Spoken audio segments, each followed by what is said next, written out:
Hi, I'm Tim Kraus, and I'm a project assistant here at APCO Worldwide. The new NFL season is officially underway. So with that in mind, here are the 3 things you need to know about America's favorite procrastination tool, fantasy football. First of all, fantasy football is a huge business. The Fantasy Sports Trade Association estimates that 60 million people will play fantasy sports in North America alone this year. That is more than double the amount of people that watched the deciding game of the World Series last year.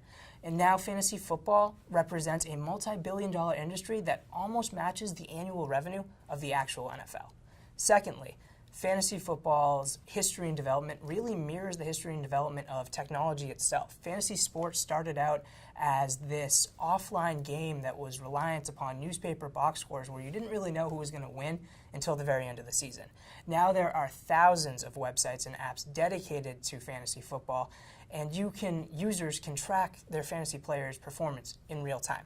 NFL stadiums are now featuring fantasy scores on their scoreboards, and major networks have entire shows dedicated to fantasy football. Just a few weeks ago, sports media giant ESPN aired a 28-hour straight fantasy football marathon during the Olympic Games.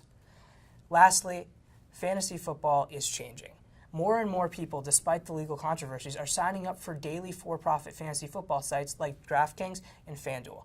Last year, on opening weekend, DraftKings had 200,000 new members join. And these sites paid over $1 billion in winnings during the course of the season, and DraftKings and FanDuel were among the top 3 sponsors of NFL advertising during the regular season. These sites are becoming major players in the increasingly prominent fantasy football industry.